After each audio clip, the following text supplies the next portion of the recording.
Hi everybody, and a very warm welcome to Susannah's Kitchen, wishing you a very Merry Christmas. And thank you for choosing to click on this video.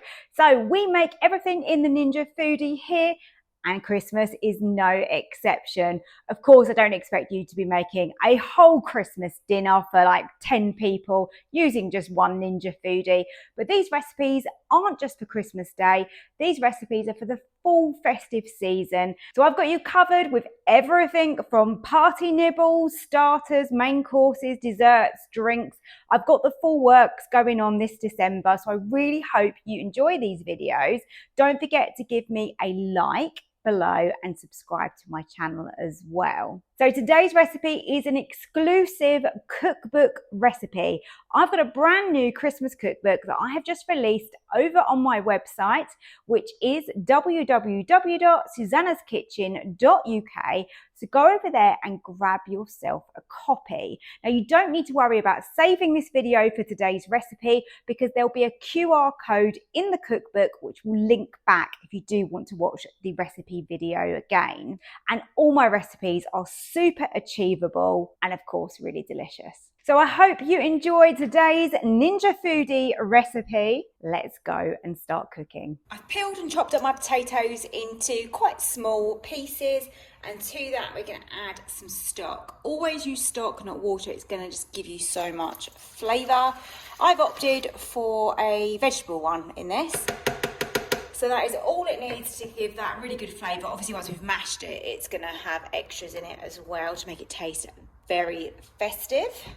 Make sure your vent's on seal, get that over to pressure cook, high, 10 minutes, and quick release. Let's go. Whilst the potatoes are cooking, we're going to prep the rest of this. So I've got a whole carrot and a whole leek here. These are for later. We've got some cranberries. Chives are going to go in the mash. I was a little bit in two minds whether to use whole cranberries like this or just add some cranberry sauce. I thought it's Christmas, let's go whole hog, let's pop in some cranberries into this. Now, of course, if you didn't actually want to make this with a mashed potato topping, you could just get on with the filling. So still do the filling recipe that I'm doing here, and then you could top it with some puff pastry. That's always a really good option, isn't it? Let me know in the comments what you have planned for Christmas, whether you like Christmas.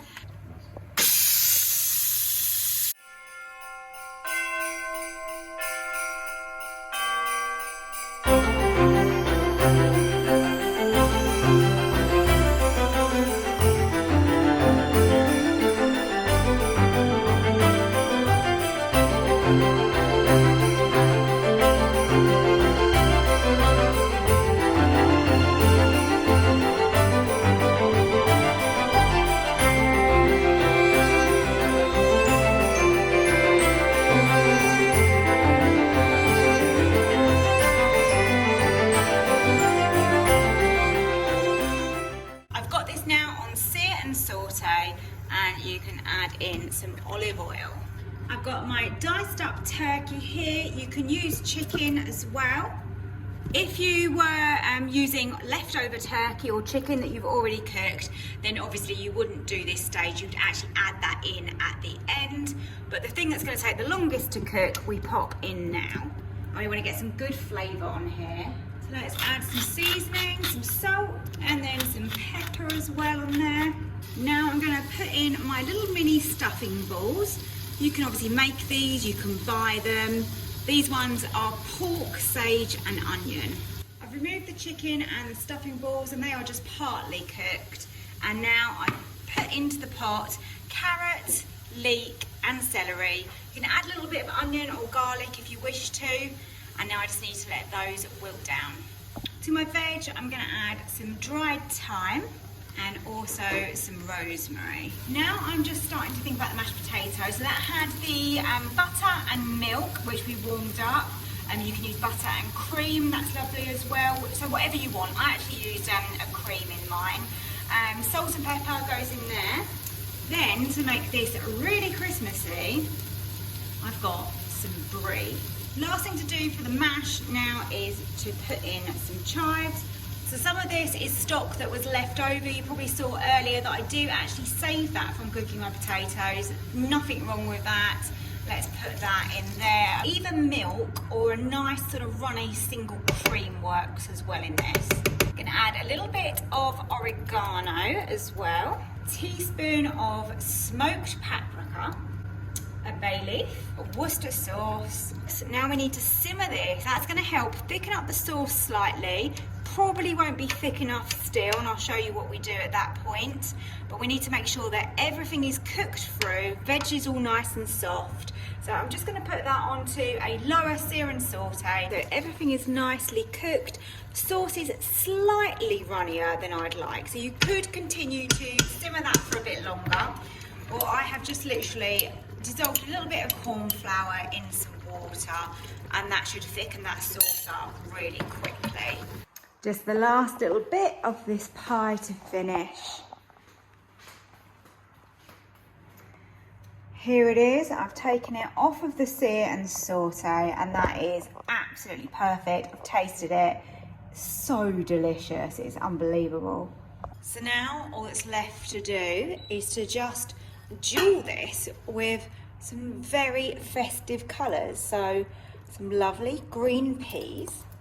So these are defrosted, just taken straight out of the freezer. These clearly aren't going to need any cooking time. So I'm just going to scatter those over. And then of course we've got our very festive cranberries. You see where I'm going with this now, don't you? With the red and the green. It's going to look very pretty. It's up to you really how many cranberries you put into this. If you don't like the idea of it, then don't put them in, but you could definitely put some cranberry sauce into it if you prefer doing it that way. I think just a little scattering like this is good, just so that everybody gets a little portion of everything. And now we spoon over the mashed potato that's got the gorgeous brie in it. It's like little pockets bursting full of flavour, oozy cheese. It's just going to be so nice. Look at that. Looks really good, doesn't it? So you have a choice now. You could even let that cool down, pop it in the fridge, cook it later, or put it straight on to bake. The Ninja has just finished. I've baked that, and we've got a nice golden crispy top to that mash, which is exactly what I wanted.